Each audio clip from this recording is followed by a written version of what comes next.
Welcome to my channel. Sit back and listen to the best true crime stories. Let's go.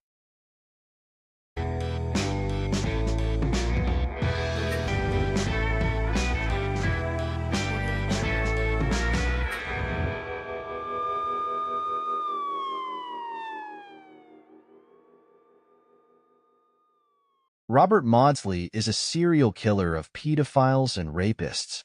In Wakefield Maximum Security Prison in West Yorkshire, UK, a serial killer is being held in conditions worse than those of Hannibal Lecter. This criminal has been dubbed Hannibal Cannibal by journalists, while wardens and inmates have nicknamed him the Brain Eater. His name is Robert Maudsley, and he is serving a life sentence for the brutal murders of 4 people. However, after studying his life story, somehow you can't help but sympathize with him. Because of the high risk of harming other people, Robert Maudsley is kept separately from the other killers, on the underground floor of the prison Wakefield, in a solitary, the size of 5.5 by 4.5 meters, bulletproof box made of plexiglass and concrete. In this unique cell, built in 1983 especially for him, there is nothing except a concrete slab that serves as a bed, a table and chair made of pressed cardboard, and a toilet and sink screwed to the floor. The cell door is made of steel and opens inward. There is a slit in one of the transparent walls through which the guards hand Maudsley food and other necessities. And no one ever speaks to him.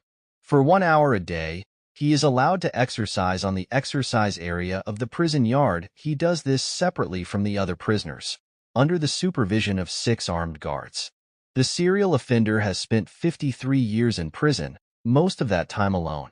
Curiously, 3 of the 4 murders Maudsley committed not on the outside, but behind bars, and all of his victims were rapists and pedophiles. Robert Maudsley was born in Liverpool on June 26, 1953. He was one of 12 children in the extremely dysfunctional family of truck driver Maxwell and housewife Linda Maudsley. When Robert was only 6 months old, he, his 2 brothers and sister were dumped by his parents into an orphanage at a Catholic convent. There Robert stayed until the age of 8 years. For the rest of his life remembered this period as the happiest in his life. The nuns brought up children though in strictness, but in love and care, well fed, watched over cleanliness and order, read books to little Robert. During this time Robert's parents sliced 8 more offspring and decided to take the 4 children given to the monastery back home. From that moment on, little Robert Maudsley began to live in a real hell. Father and mother were often drunk. They beat and punished the children mercilessly for the slightest misbehavior. The children had never seen an ounce of care or pity from them. All I remember from my childhood are the beatings. I was once locked in a room for 6 months, and my father would open the door only to come in and beat me. Sometimes it was 5 to 6 times a day. He beat me with sticks and rods, and once shot me in the back with an air rifle. According to Maudsley, for the 6 months he was in the closet, he was fed only bread and water. And once, for a broken cup, his father allegedly raped his son. When Robert was 12, social services removed him from his home, and for 3 years he spent 3 years in foster homes. At 16, he ran away from another family, became a vagrant, addicted to drugs, and to pay for his addiction, began to earn a living working as a gay prostitute. He tried to commit suicide several times and was on the psychiatric register. He said he heard voices ordering him to kill his parents. Robert Maudsley would later say, "When I killed, I thought I was killing my parents. If I had killed them back in 1970, none of my victims would most likely have died." Maudsley committed his first murder in 1974 at the age of 21. He was filmed on a London street by John Farrell, who began showing the young man pornographic photos of children he had beaten and raped. Maudsley, enraged by what he heard and saw, strangled Farrell with a sheet and then stabbed him several times. 2 days later, he went to the police and confessed to the crime. The examination showed that Maudsley is mentally unstable and accordingly unprejudicial, and therefore he was sent not to prison, but in a mental institution Broadmoor for the most dangerous mentally ill criminals in Britain. For 3 years he behaved roughly, and in 1977 he went off the rails. Along with his cellmate David Cheeseman, he attacked David Francis, another Broadmoor Clinic patient convicted of raping several children. The perpetrators locked Francis in a cell with them and brutally tortured him for 9 hours. All this time, clinic staff and police tried unsuccessfully to break into the cell and negotiate the release of the hostage. In the end, Francis was practically cut to pieces, and towards the end Maudsley drove a spoon into his ear. This method of killing was later distorted by journalists, who wrote that when the guards managed to break into the cell, Francis' skull was allegedly opened and his brain was eaten out with a spoon. This was a lie, but it was this fake that gave rise to the nicknames Hannibal Cannibal and Brain Eater. After this incident, the pedophile killer was deemed a high risk and sent to Wakefield Prison with a notation on his file, never to be released. Maudsley was very much disliked in Wakefield, which he repeatedly stated openly, asking to be returned to a mental institution. Just a few weeks later, in early 1978, without getting what he wanted, he killed 2 inmates in one day. First, he cunningly lured to his cell 46-year-old Cerny Durwood, a domestic tyrant who had beaten his wife to death. Robert strangled Darwood and stabbed him with a shiv before hiding his body under his bed. He tried to lure other prisoners into the cell, but no more were willing.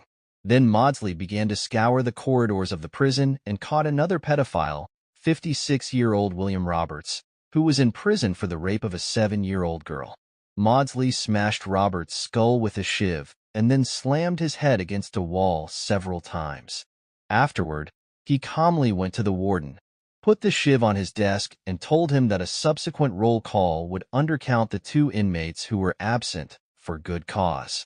By 1982, Robert Maudsley, now a serial killer, had been sentenced to life imprisonment and deemed too dangerous to be held with the other inmates. There was a high risk that either Maudsley would kill someone else, or that he would be massacred by other convicts. At first, the guards had to watch him around the clock and escort him everywhere, and then it was decided to build a special solitary confinement cell for Maudsley, which was completed in 1983. Since then, the serial killer of rapists and pedophiles has been kept in solitary confinement.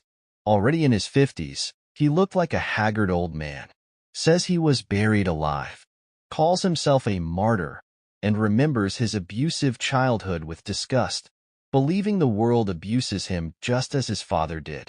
I feel that the guards don't show the slightest interest in me. The only thing they are concerned about is making sure I get back to my cell as soon as possible. They could at least talk to me once in a while, but they don't utter a word.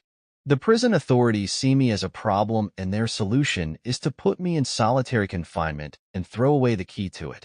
They just bury me alive in a glass coffin. It doesn't matter to them if I am an evil person or mentally ill. They don't know the answer, and they don't care as long as they keep me out of the public eye. Because of the absolute lack of communication, Maudsley has almost completely lost the ability to speak. From what I understand, the prison authorities just broke him, explains Robert's brother, Paul. Robert spent some time in Woodhill Prison, and there he got on well with the staff, socialized a lot with them, read, studied, because he has a very high level of intelligence. His brother had access to books, music, and television. Now he's been put in solitary confinement in Wakefield. But all of Robert's problems started because he was locked up as a child. So what do? They put him back in there, doing the same thing his father did to him. In 2000, Robert Maudsley begged to be allowed to have at least a parrot. Otherwise, he asked for poison and a chance to die in peace. What purpose is served by keeping me locked up 23 hours a day for decades? Why feed me at all? For what purpose do I need to exercise? I feel all that can happen to me is a mental breakdown and suicide. Why can't I have a wavy parrot instead of the flies, cockroaches, and spiders I have now? I promised to love him. Why can't I have a TV in my cell so I can see what's being done in the world and learn something? Why? Don't I have the right to listen to music?